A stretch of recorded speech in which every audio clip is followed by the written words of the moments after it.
All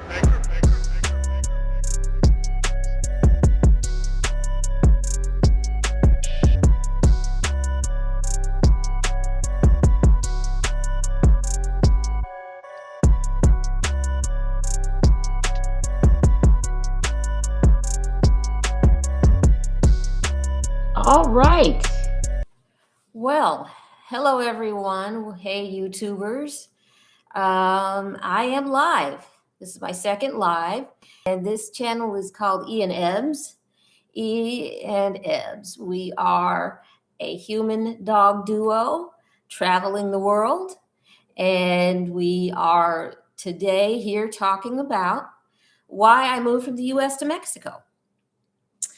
This is a live Q&A session.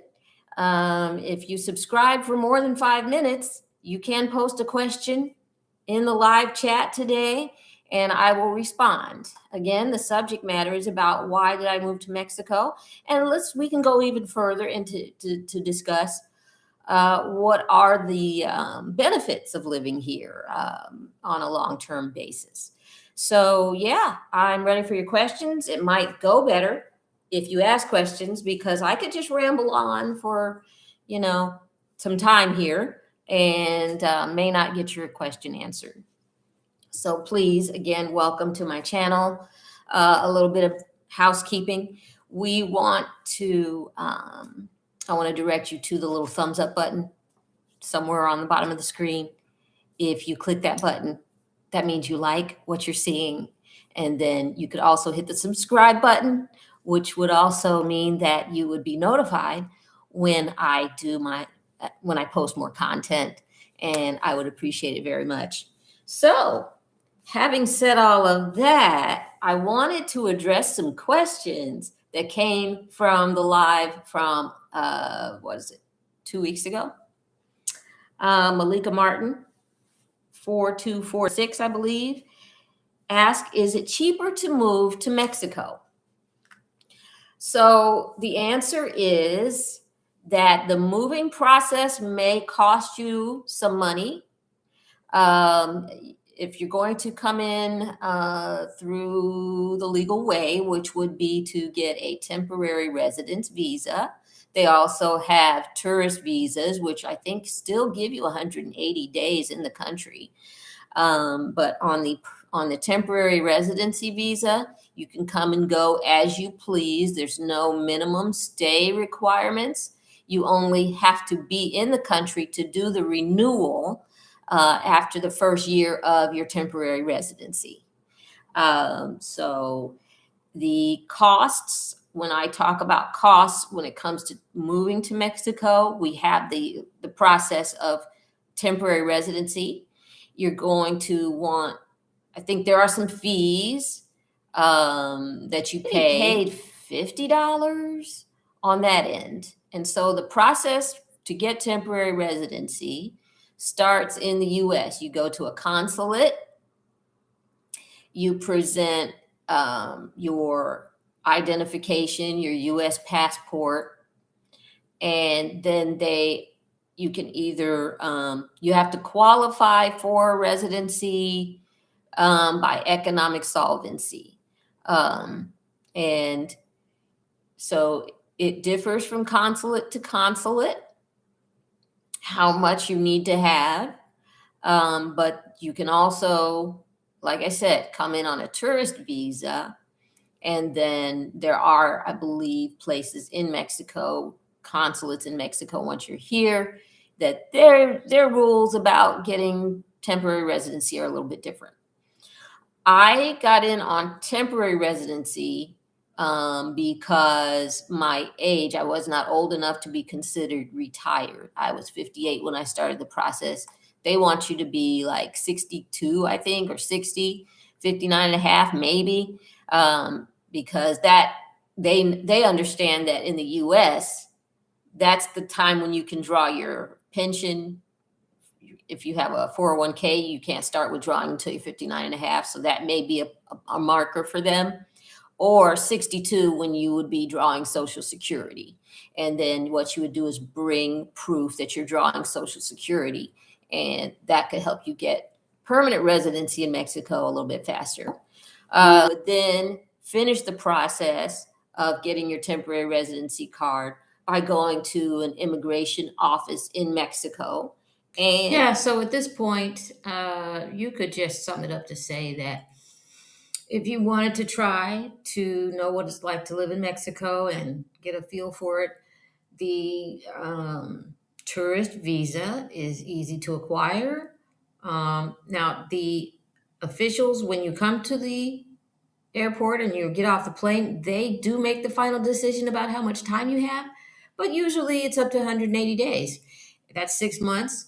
You will have then time to try out life here and see if this is something that you want to do long term without even having to get the temporary residency card. And because those steps are some level of bureaucracy, some level of paperwork has to be done.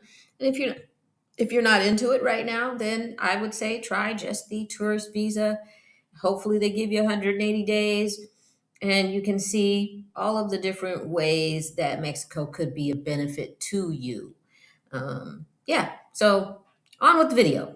As far as actually living in Mexico, living in Mexico can be cheaper than the US. It really does depend on your lifestyle. But for example, right now, I could go down the street from here. This is an upscale neighborhood, very modern apartments, modern condos.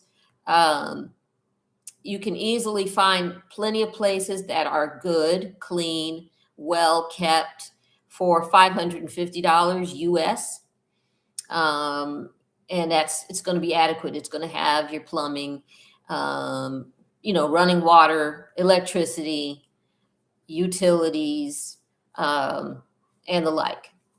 So what I did was I took what I was paying in mortgage and just applied it here because I wanted to kind of ease into living outside of the States. And so I didn't want a huge change in lifestyle.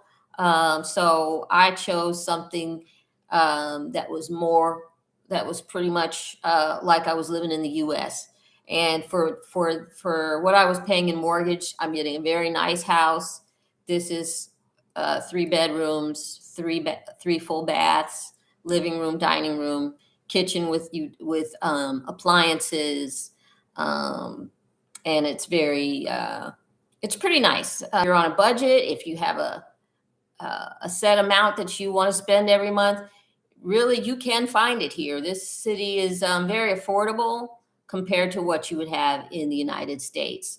So that answers that question. Thank you, Malika Martin, 4246. I think I said that right. Anyway, another question.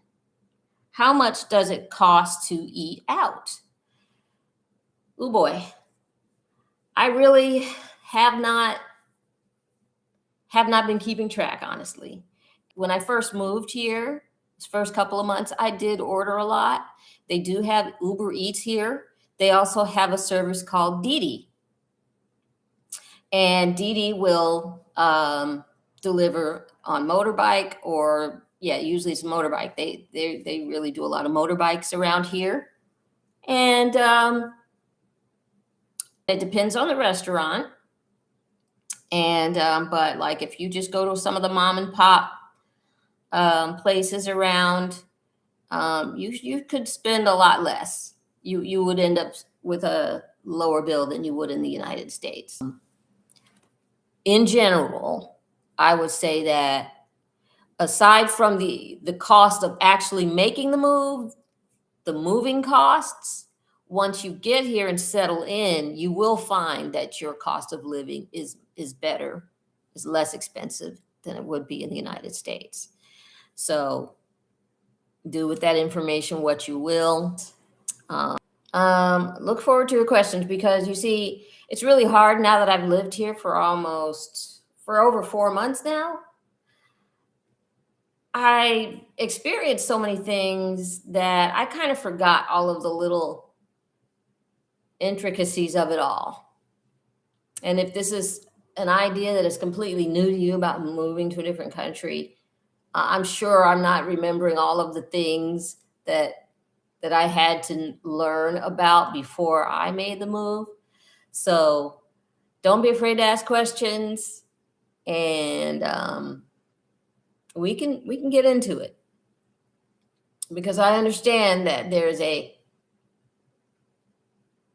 reputation that has been built up about Mexico, about Central America, about the rest of the world, actually, that is not safe. And so I'm here to dispel some of those characterizations, from someone who's actually living here. And yeah, I just want to see everybody thriving and doing well. And if an option like this would make sense in your life, please, let's discuss. All right. Well, that's all the time I'm going to take today. So until next time, this is Ian Ebbs signing off. Have a wonderful day. Thanks. We'll talk again soon. Bye-bye.